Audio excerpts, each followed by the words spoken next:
Welcome, everyone, to the advent of the BabbleOn podcast. We're finally back after 2 years away. Once again, we can dedicate way too much time to movies, television, and video games. Joining me tonight is my latest victim, Mard. It's a me, Mard. Very nicely done, I gotta say. Thanks for joining me. That's Marred, Mard. For all the lady listeners out there, they may be wooed by the sultry tones of his voice today. Try and find him on Facebook, you creeps. Anyway, we're low on time, so today's topic, I'm going to call it the Marvel Expanded Universe.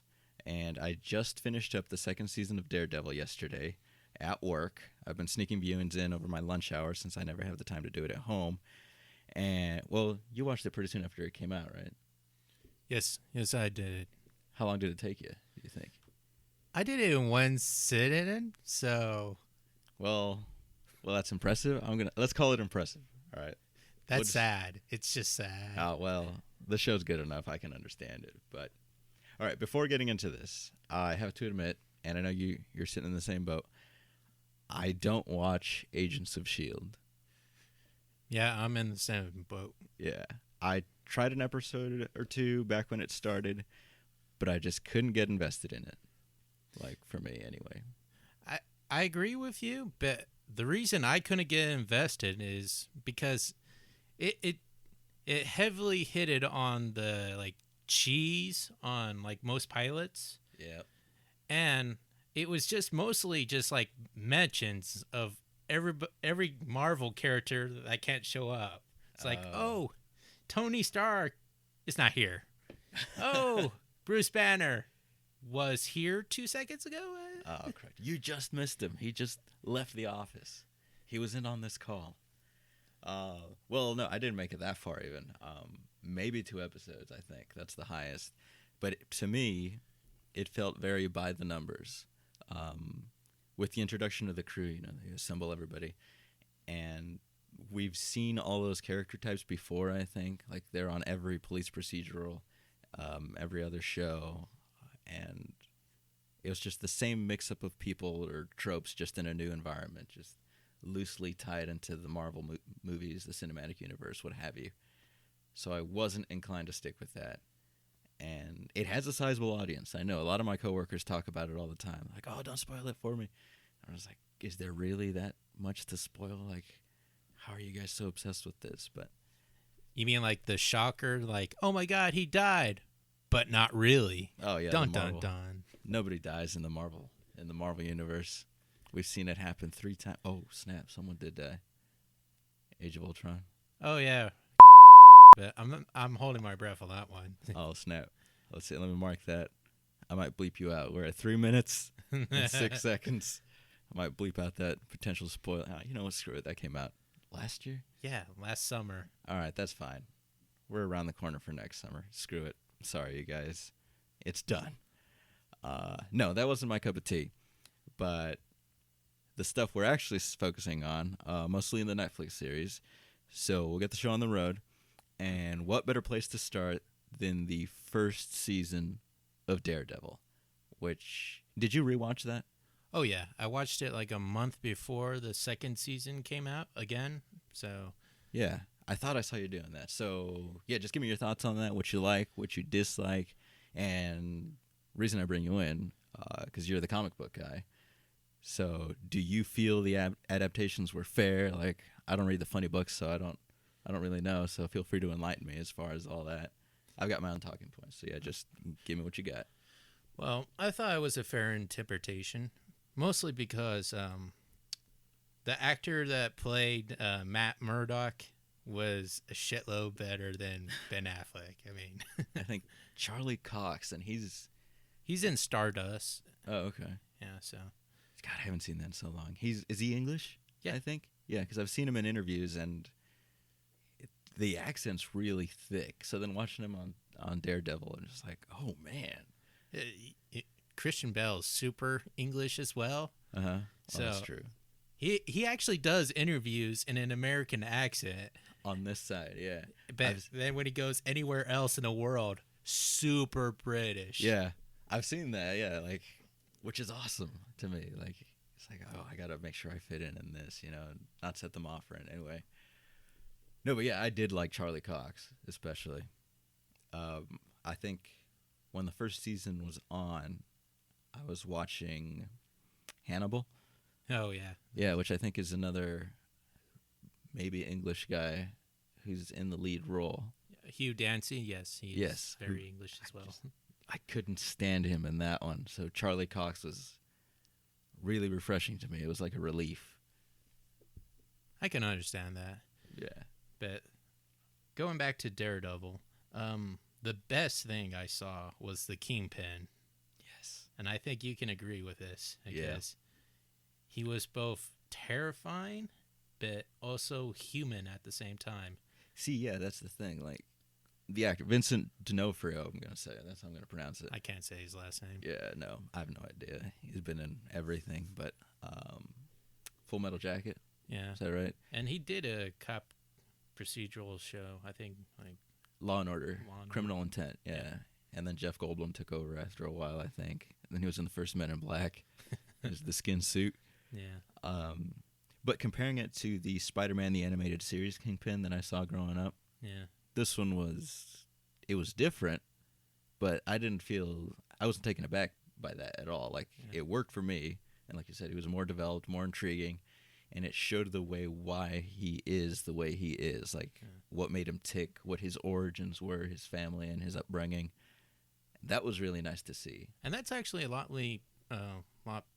based on the comic books themselves, because Kingpin is a very well-developed villain for like Daredevil and Punisher.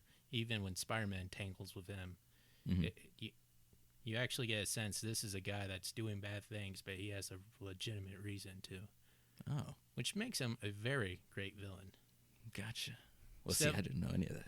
Yeah, in the cartoons, they portrayed him as like the embodiment of greed. And then when you saw the Ben Affleck Daredevil, again, embodiment of greed. It's like, ha ha ha. That's all I've known until now. Yeah, like, he was, Michael Clark Duncan was Kingpin in whatever year that was. The Ben Affleck movie. Ben Affleck. I'm just going to keep saying Ben Affleck. Yeah. Gosh, that was a weird one. I didn't like it. But, this one was a lot better. Yes. I think. And I like how much focus he got, how much screen time, and it helped us feel a little more for the villain, which they don't always do. I guess they had Nobu too, but yeah, I don't remember too much. Well, I remember enough. Yeah. Which brings me into the fights for Daredevil. Very well done. Very like The Raid would be the closest movie I've ever seen. The or Raid. Maybe Ip Man or IP Man if you guys see it on Netflix. Mm-hmm. Very well choreographed fighting and continuous fighting, not like one of those I punch you or I'm taking a swing at your face, stop the frame, then you turn around to the back of the guy's head, and then you just see a reaction, and you just imagine him getting punched. See, and that was the thing. I have a video saved here. The fights were clear and expertly choreographed, like you said, and it doesn't have that quick, choppy cut. That's like a very modern trend now. It's in everything. It's to avoid actually punching a person. And and I guess you wouldn't have to train as much. Like, it's easier on the actor, too. They can make a mistake. You're not at risk of hurting anybody. But I'm going to compare it to the Taken 3 fence climb, and I'm just going to see if you can count how many cuts are in 6 seconds of video. I would love to see it. All right. Let's start it up. 1.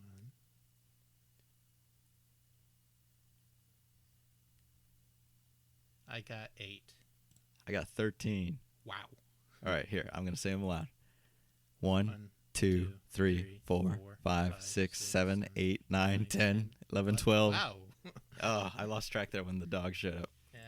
No, he's jumping a fence. He's not even fighting. He's just climbing over a card. I mean, he's an older guy, of course. Yeah. He's in, 50s, close to 60s? At least. Yeah, So, he's been...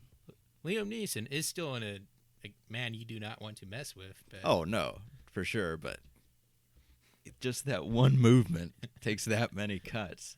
And then we have the hallway fight for Daredevil, which is, I think, the uncut fight of the season.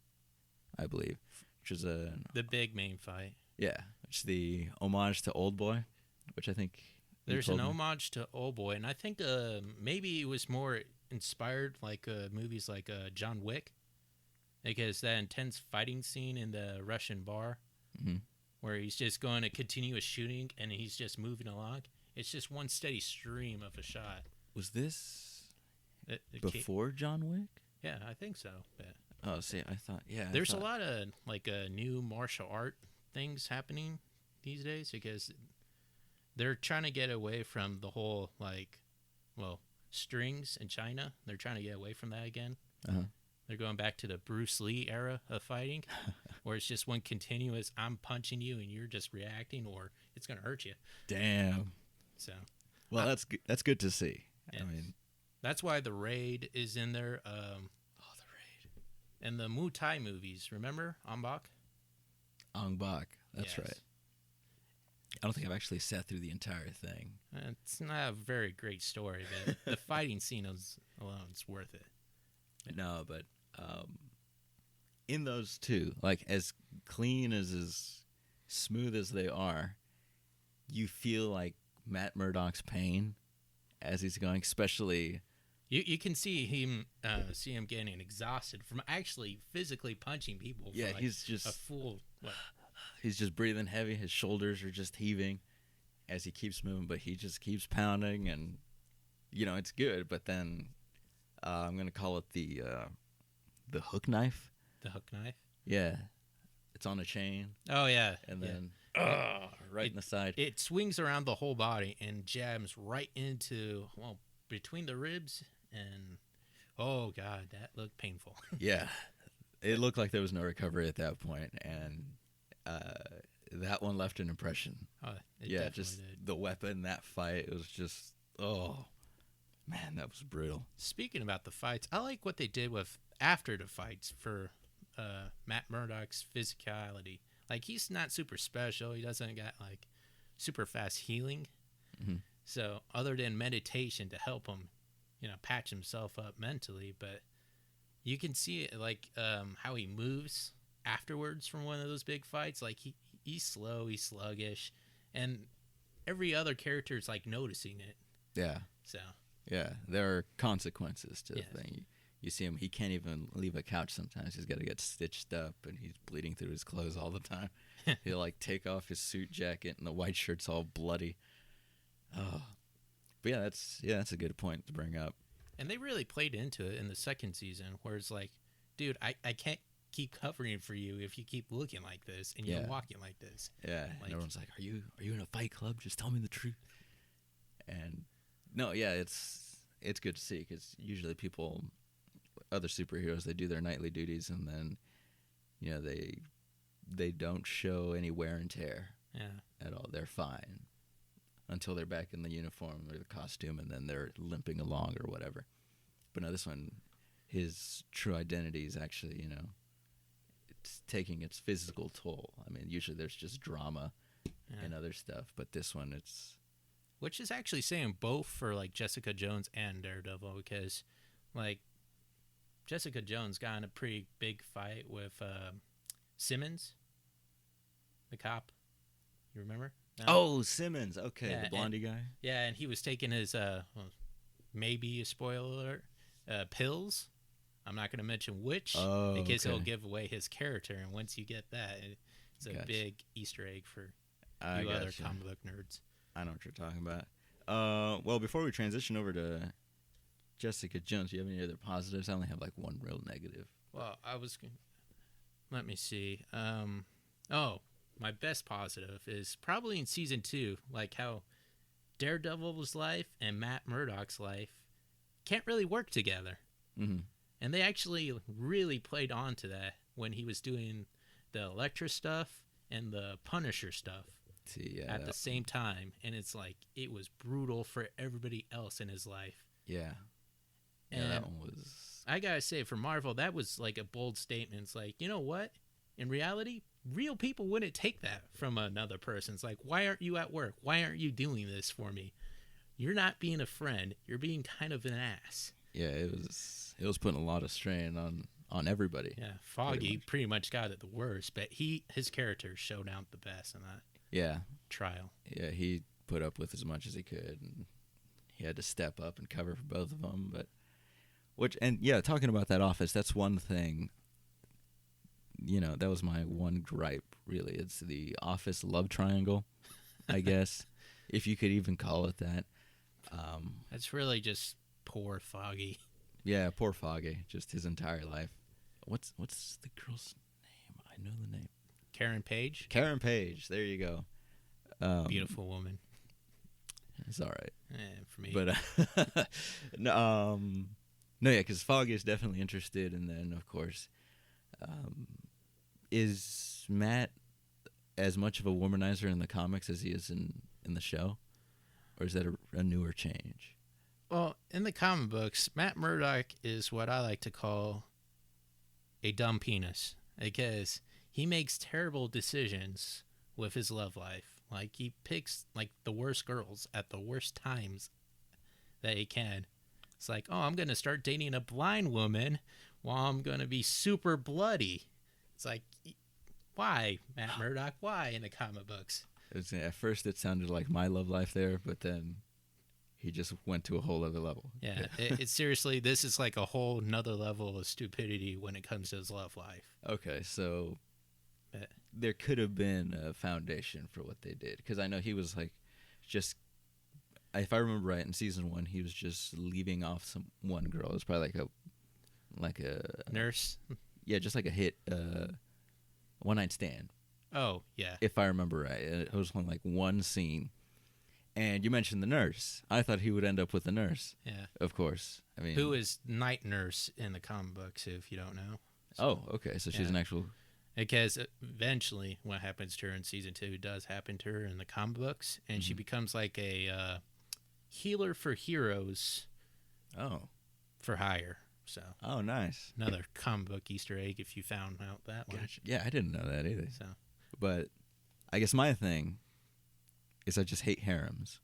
Oh yeah, that's my thing. Like regardless of gender, like Matt Murdock, he's got Rosario Dawson, Karen Page, both after him. The nameless actress that was in that one scene at the very beginning of the show. Right. And same with like young adult movies, The Hunger Games or Twilight. Like they sacrifice the story for the sake of like, oh look, I have so many options for boyfriends or girlfriends. Like, I gotta say, there's one thing about those dumb teen movies is that there would be a lot of guys going after one girl, not a lot of girls going after one guy. I guess it depends on the guy, really. Well, maybe Ryan Gosling, but those other guys, not so much. I think blind dudes just add to the charm, really. Like, I'm just gonna wear like sunglasses and have a little stick, and you just see. Bring a new chick to the house every night. I like, would. Why do you have a TV? You're blind. For sound. Sound. I have a Braille screen. No, but I want to hear Star Wars. God. Oh yeah, that theme for sure.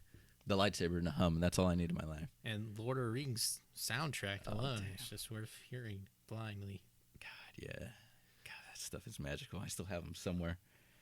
CDs are somewhere in this house. Probably. I'm thinking I'm actually giving you tips how to be a blind playboy at this point. Oh, watching movies. I'll play music. I'm just on guitar. How can you do that? Skill. I can't look at the fretboards. My world's on fire. Nice. Okay, now this one we might have opposing viewpoints on. Right. At least I think so. I don't know, but Jessica Jones, and we'll be completely honest here. You know, however you feel, we're not catering to anyone, so we'll just tell it like what we think or how it is.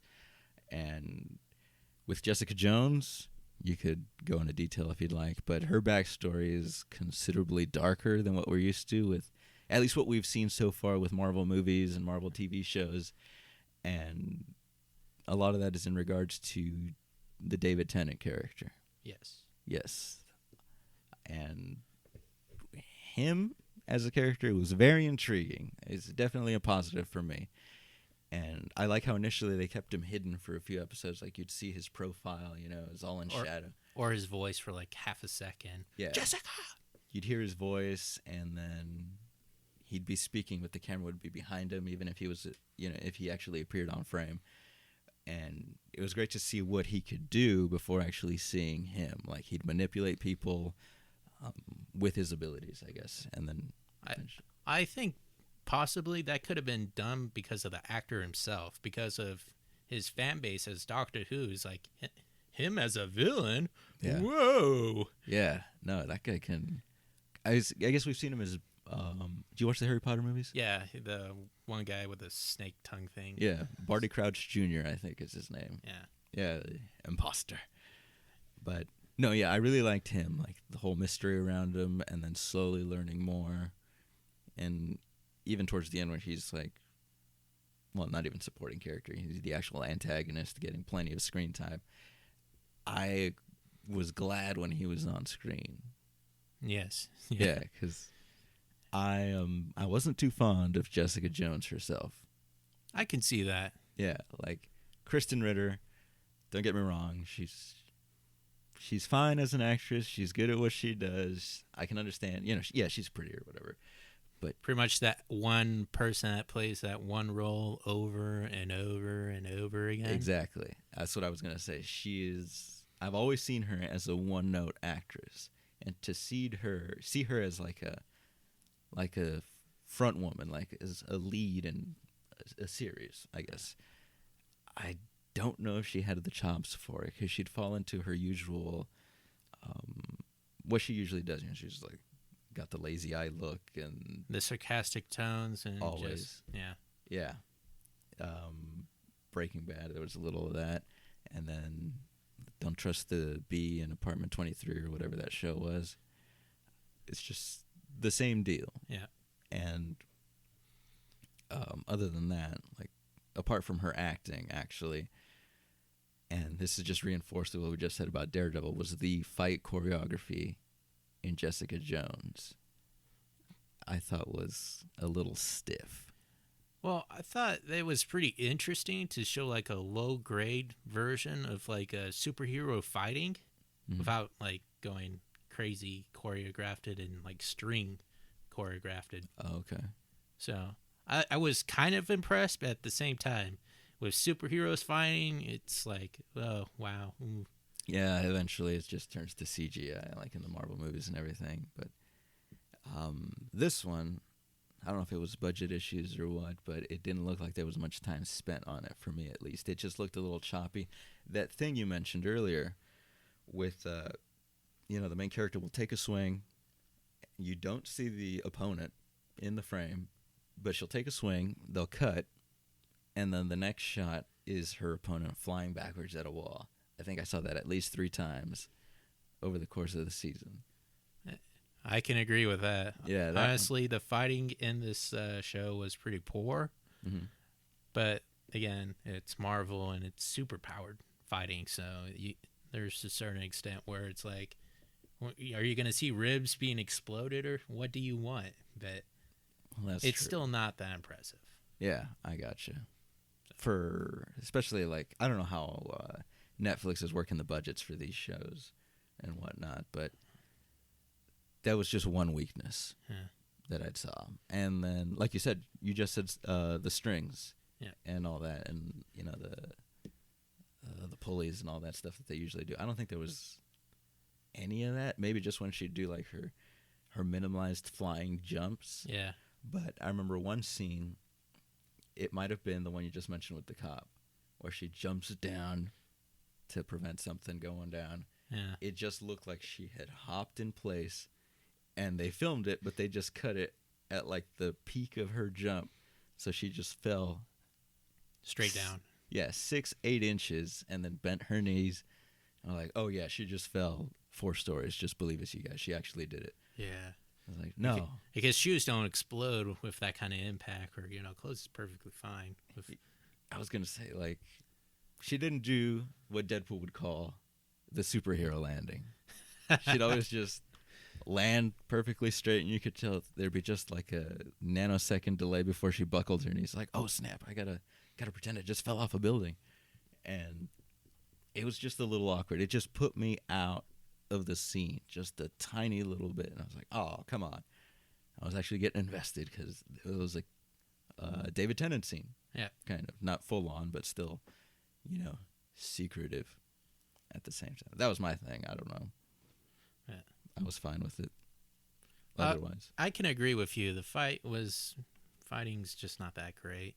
But Kristen Ritter was probably the perfect person to play this character because Jessica Jones, if you've never read the comic books Alias, she's kind of a damaged person. Yeah. Safe to say, right? Yeah, I could see that. But she did like the most human thing with superpowers ever and not use it. It's like, why? Why should I? Oh, okay. I'm not going to go rob a store, but I'm not going to go save the little kid up in the goddamn tree.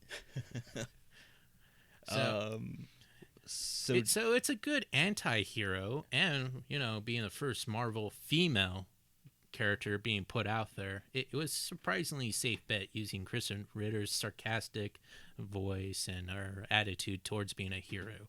It was a safe bet. Yeah. And that's a good thing to see, like the female superheroes. Like we were talking in the Batman versus Superman review, at least Jose and I don't know about critics around the world what they're saying, but we were pretty impressed with Wonder Woman. Like, I was hesitant ever since the casting stage because she hadn't done anything except, that one Fast and the Furious movie, and then it was like a bit part. Yeah, and you're never gonna say, "Oh, who's your favorite character in that Fast and the Furious movie?" That one woman in the bikini, because I think that's what she did. With that weird accent. Yeah, she was so interesting. No, she was a one-dimensional character. Yeah. At best. Yeah. So what you think about her as Wonder Woman? I loved her, actually. I did too. Like she didn't came off like, "Haha, I am Wonder Woman." Yeah, it wasn't Fear overbearing. But she came off like, "I'm strong. I know what I want. I know what to do." Yeah, she didn't do... She came off like a fully developed character, which I wish they did a little bit more with like Lex Luthor and yeah. And Batman just seemed like he was overdeveloped, and it seemed sad. I don't know if I told you, but I guess my phone's updating, so I can't. But upon leaving theater, I downloaded her theme. It's called "Issue with You," and then in parentheses Wonder Woman theme, because that was awesome. Like, yeah, she shows up in the armor, and then you got that guitar riff going. Very 90s, by the way. Oh, I loved it. I was like, yes. But it was glorious. I'll agree. Yeah. But back to Kristen Ritter as Jessica Jones. Yeah, keep me on topic. We're crossing universes. Yes, don't cross the universes or the streams. Kristen Ritter, her post-traumatic stress that you saw with her in Kilgrave, very well done. Yeah, I was going to say that. People having like little visions, little episodes, and finding little anchors to making sure they're not freaking the hell out. Mm-hmm. Very well done. I've seen this before with other dudes with PTSD, and nailed it really for me. So I was gonna say, yeah. I mean, that's a good point. I'd almost, because it was a recurring thing, and you'd see her struggling with it throughout the series, and it added on to her character, but as well as the Kilgrave character, the impact, of the villain in the series, and as well, there's another dude, Luke Cage, who we were introduced to in Jessica Jones, and we'll be following up with his own series. I'm not sure if that's this year. I think it's this fall. I think so too, or September. I think. Yeah. Wherever September is, I don't even know. It's probably still summer. Yeah. I liked him. Yeah. As a guy. I don't know too much. He's Power Man, right? That's his go-by? That's his go-by when he actually does want to be a superhero. Uh-huh. And a lot of times he just likes to go with his name because it sounds cool, Luke Cage. Yeah, I've only ever referred to him by Luke Cage, and then when you have to list him with superheroes, I was like, well, I guess Power Man. But yeah, that's a very plain one. I'd stick with Luke Cage, too. I mean, that sounds pretty legit. And when you're bulletproof, I mean, what's the point of having an alter ego? It's like, what are you going to do? Hurt yourself by shooting at me? No. I thought he did a good job with the character, as little as I know about it. Like, I don't know his backstory at all. Only real interaction I've had with him is in a Spider-Man game. I don't even know which one. He's just like a little guest spot, and probably Web of Shadows or something. I couldn't stick with that game, whatever it was. It wasn't very good, but I did love the one Easter egg they had with Luke Cage when he said "Sweet Christmas." I guess that's like his big phrase he says in the comic books, like Deadpool's chimichanga. Sweet Christmas of all things. Sweet Christmas. He said it after Kristen Ritter or Jessica Jones's part. Oh, okay. So when they had a very biblical time. Oh, that's right. Okay, I know what you're talking about now. I was like, wow, best use of Sweet Christmas ever. Yeah, I remember that now because I was like, what was that? Why would you say that at that particular moment? Yeah, but it made sense now. Okay, I get it.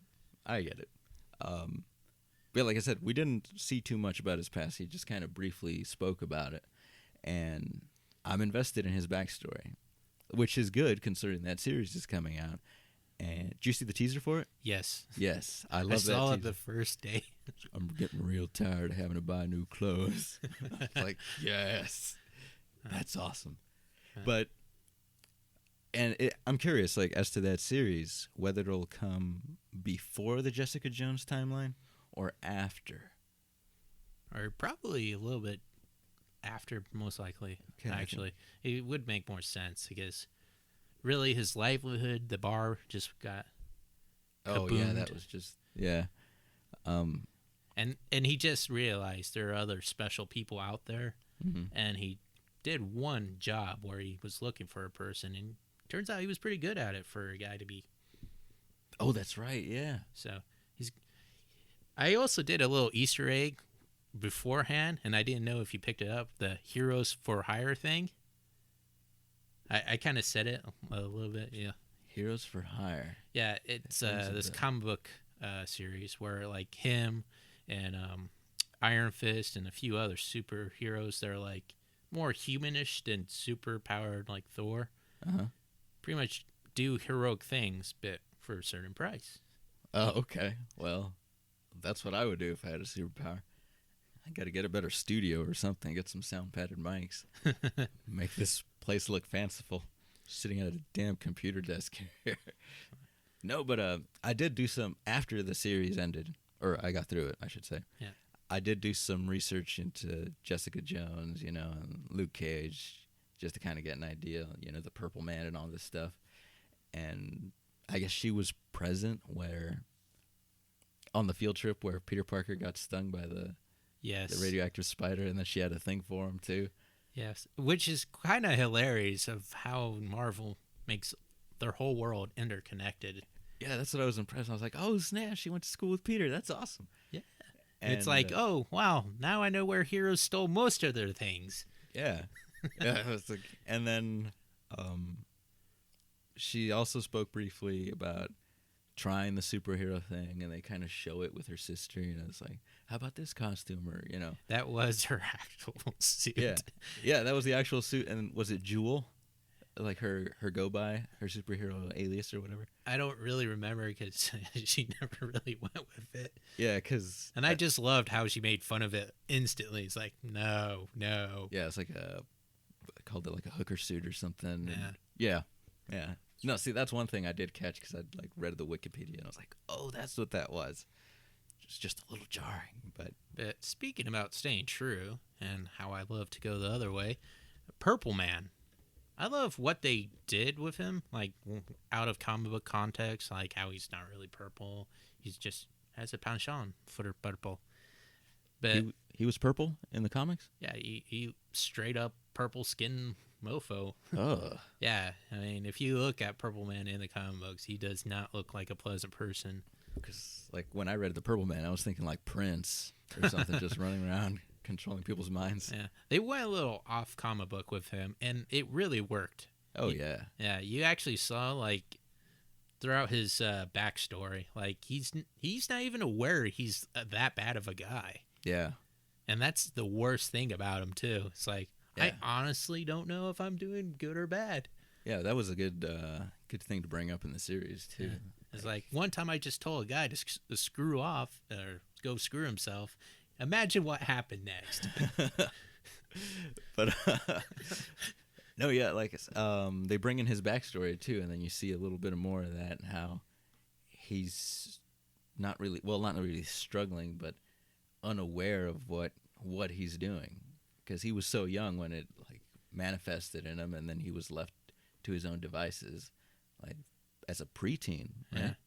Yeah, pretty much. And it's kind of like what would happen if like the kids from Lord of the Flies actually went back into society as messed up as they did. Yeah, I mean, without any guidance of any sort, they're just, especially with this ability of such power that it has. Such terrifyingness. Yeah. Speaking about interesting comic book versions, how about we jump on back to Daredevil Season 2? Daredevil Season 2. I'm still on that high. Like, I finished it yesterday over my lunch, I think. All right. Because we're going to talk about that. But The Punisher, of course. So, at first, I was hesitant because John Bernthal, like, I love him. Don't get me wrong. The one-note character situation again? Yes. Yeah, he's always appearing in everything with a buzz cut, and he always does this thing where he's rubbing the back of his head. Like he did it in Fury and Walking Dead, and there was like another police movie. Yeah. He's just like, what's back there, man? Just take a shower, scrub back there. It irritates me how often he just has to scratch, But I really liked him in this as the Punisher. Like, again, I never watched the Punisher movies because I didn't hear the greatest things. They're not that good, so you're not missing much. All right. But I've heard that the character itself is very interesting from the comics because he's darker. He's the anti-hero. He's the anti-hero that actually gets the job done. That's kind of like his niche. Yeah.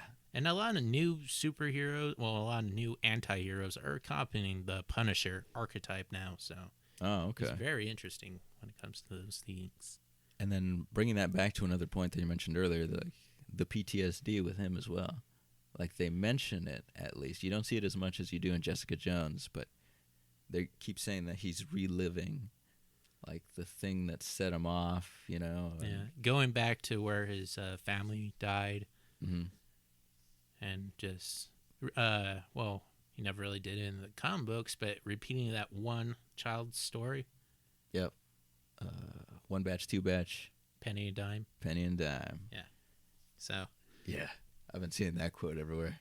Like, I'll go online, I'll listen to it. I think it was the theme to the Civil War trailer. And then for some reason, like, the top comment was, one batch, two batch, penny and dime. You guys, it doesn't really apply here, but I admire the reference. But as cold as he may come across, I still sympathized with him. You still see his humanity without him being like just a pure monster. Yeah, you see the reason behind why he is the way he is. Yes. And that's good. I mean, I'm not going to say he's the main antagonist of the series, but for a while there, he certainly seems to be.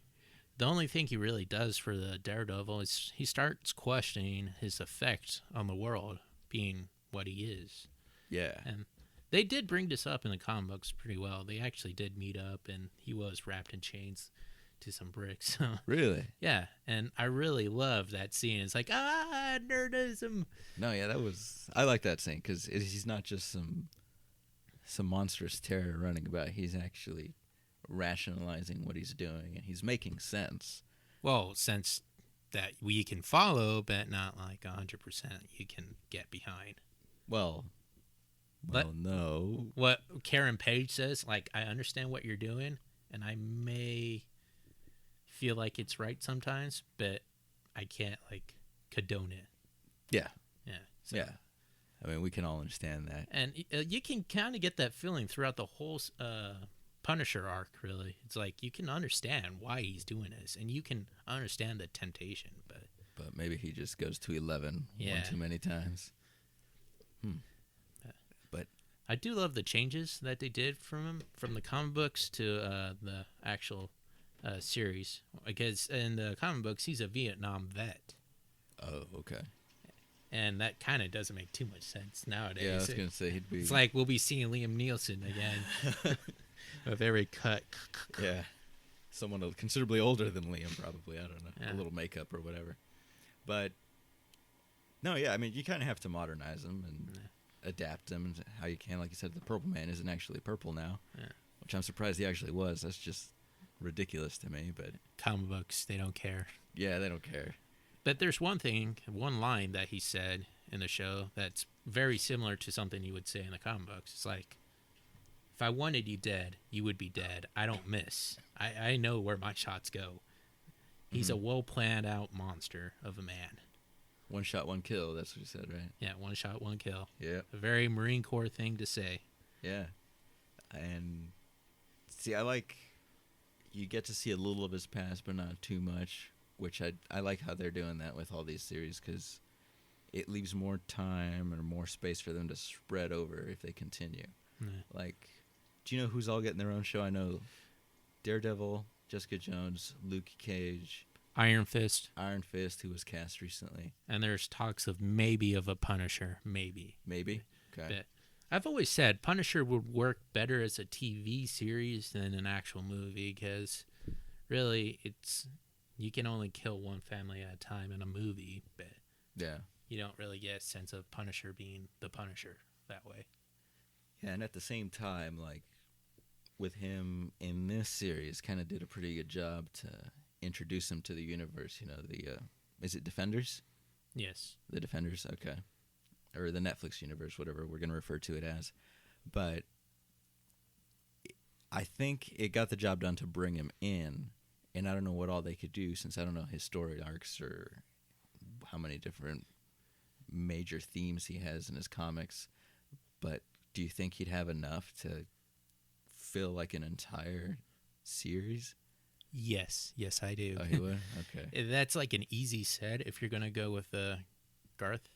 I can't say his last name, but he made Punisher, Marvel Max series of the Punisher version.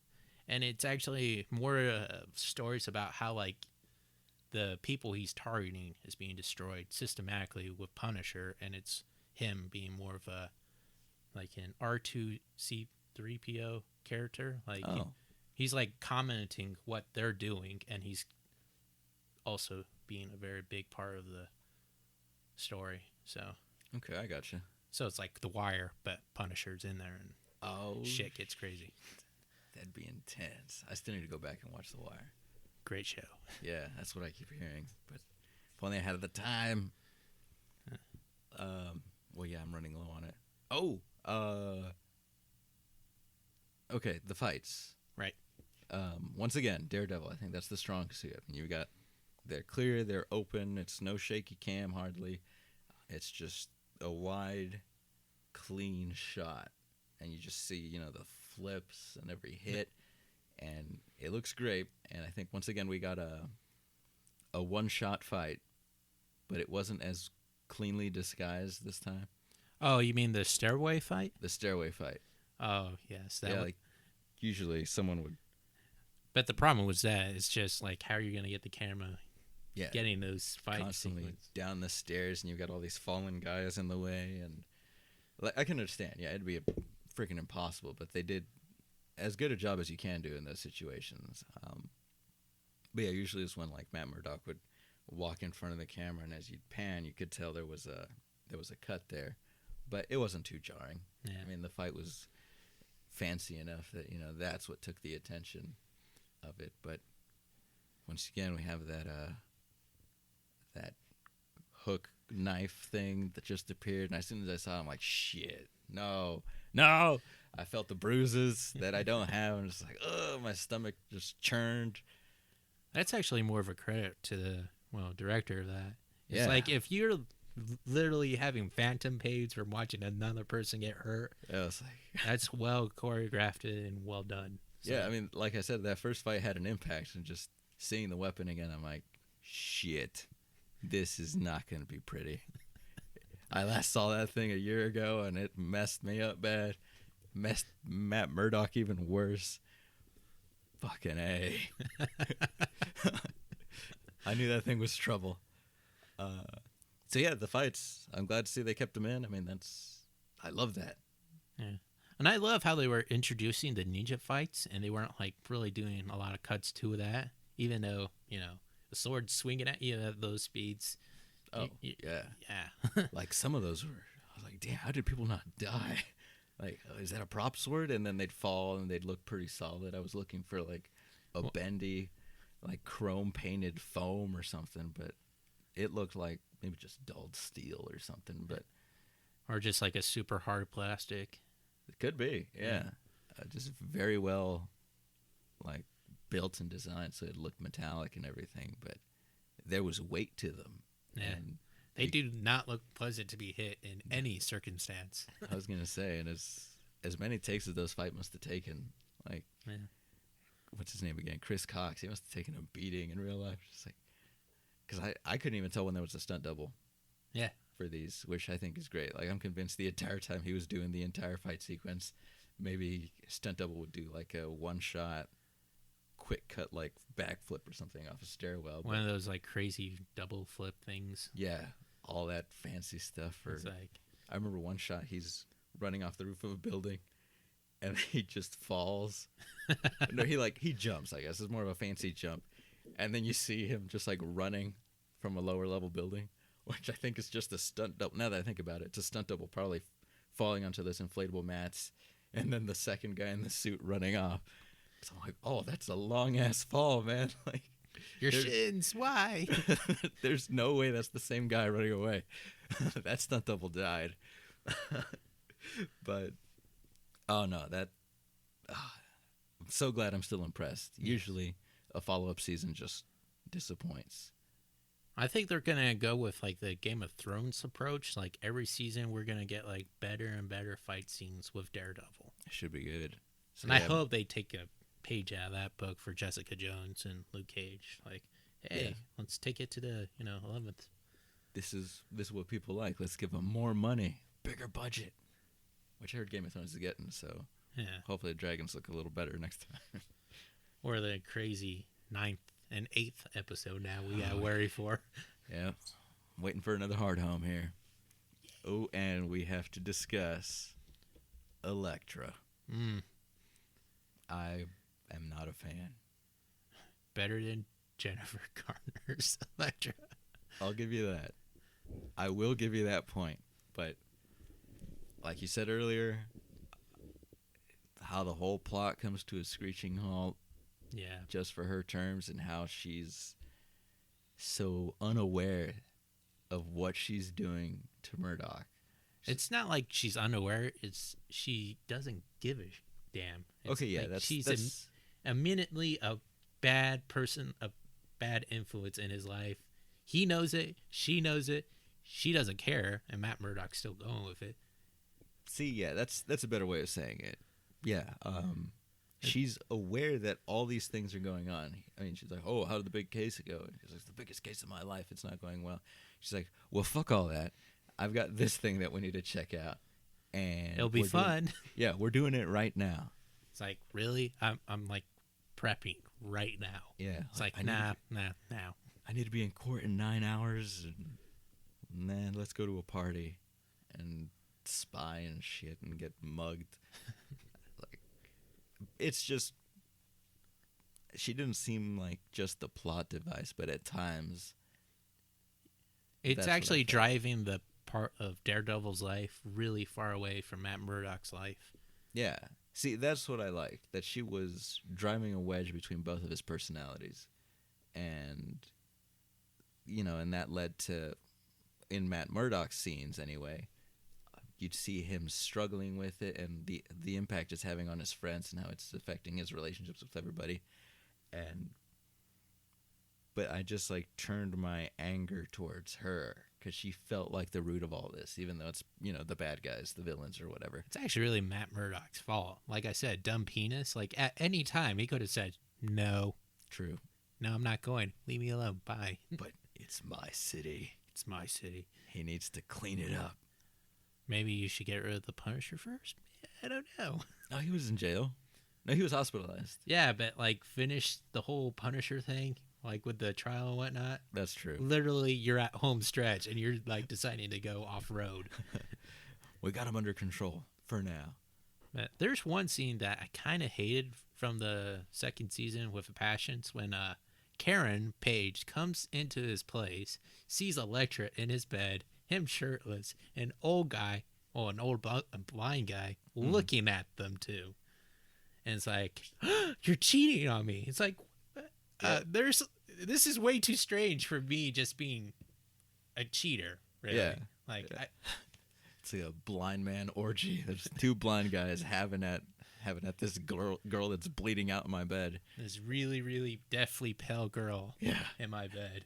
She's just clinging to life now. And the bed's made perfectly smooth, too. So it's that's like, true. He's not physically touching her. It's like, why are you shirtless? No, just assume things. Yeah. No, I can understand that completely because I hated that whole plot change there. Yeah. I call it the Nicholas Sparks third act misunderstanding. Yes. Like if you only talk for 30 seconds, you'd clear the air. It's not fair to just call it Nicholas Sparks because it's. I think Nicholas Sparks does it the best when it comes to that terrible, terrible plot device. That's a compliment, I think. I actually worked with one of his cousins. Did I tell you that? You should punch him in the nose. No, it's a she. You should punch her in the nose. Oh, no. She moved out to Portland or something.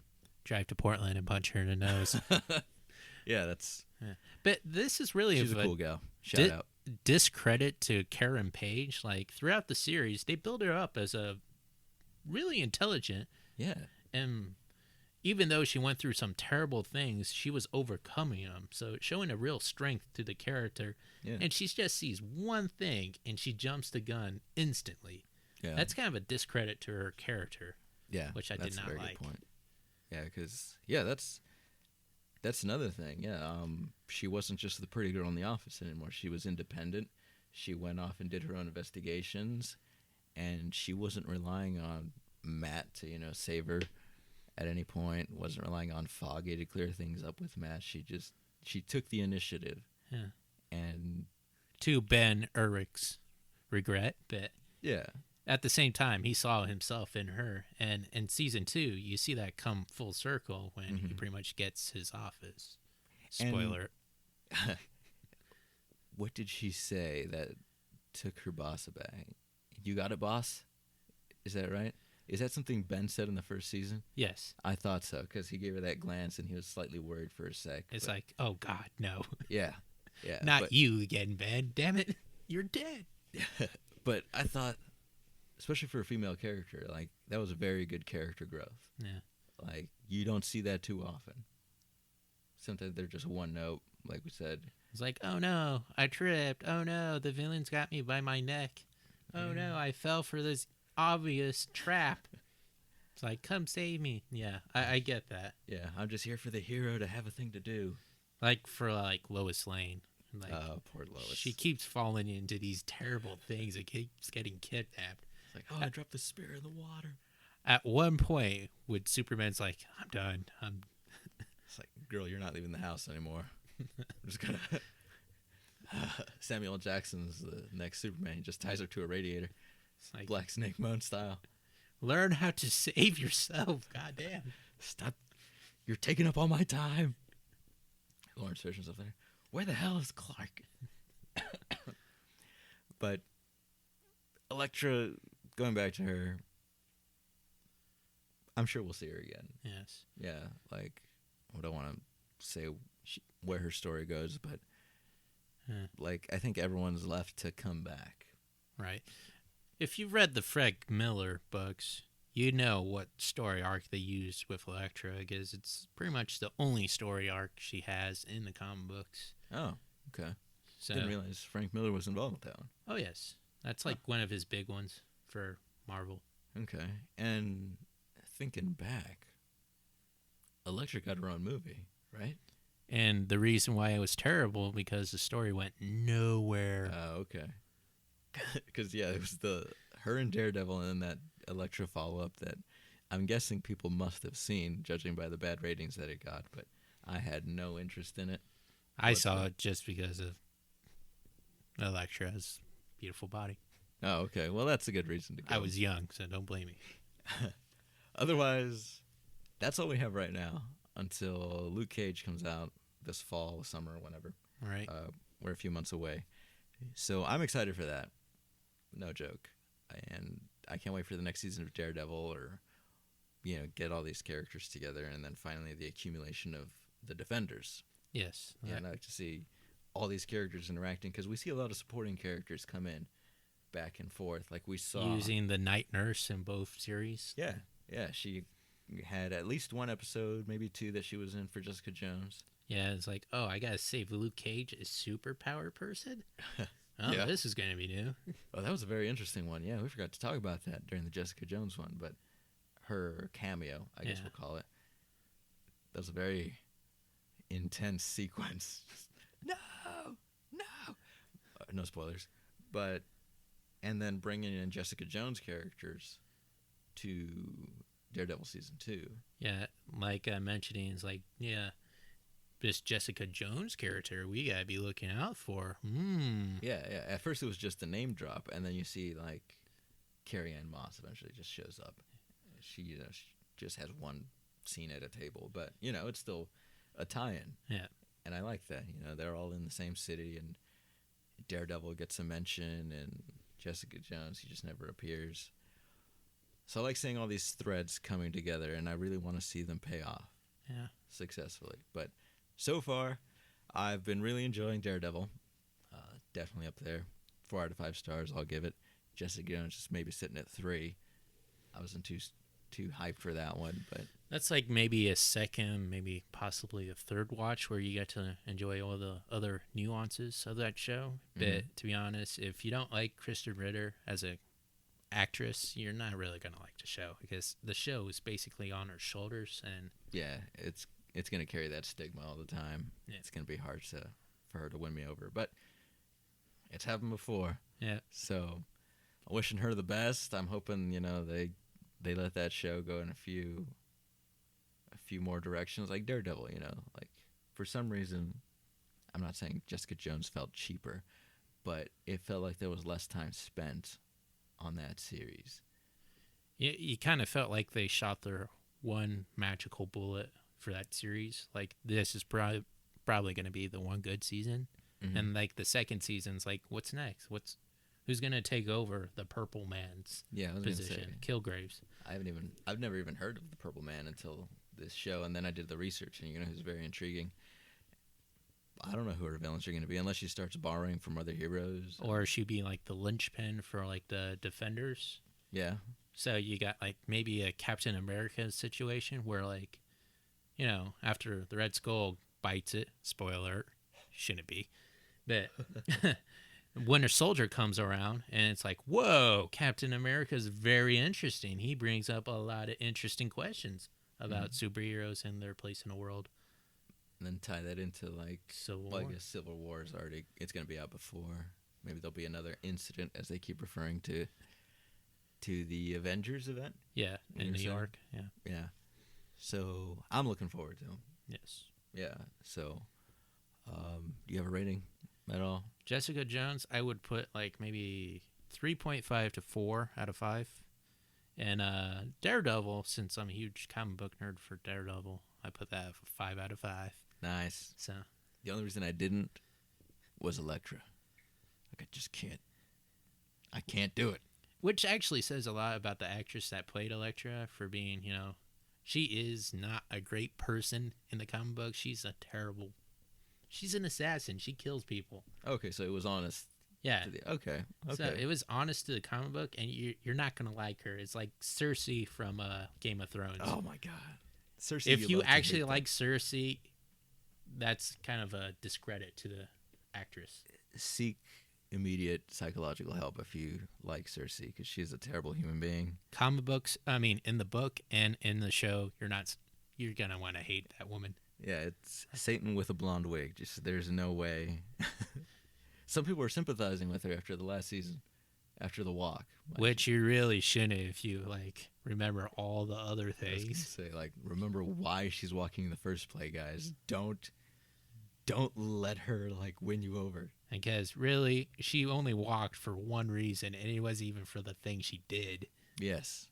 Oh my gosh, that's a whole other discussion. We have to do a whole Game of Thrones one. Oh god, And probably a series of those, honestly, with the other guys.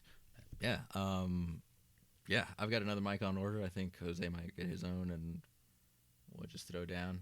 Rock and roll. So yeah, we'll do that one. But for today, I've got to hit the road. So I'm going to call it on this one. Gave our reviews. We discussed everything we needed to, I think. If not, we'll have a follow-up. So thanks again for joining us on BabbleOn. If you enjoyed the show, follow us on SoundCloud, which is probably where you're hearing this now. We'll continue adding content to the stream as time allows.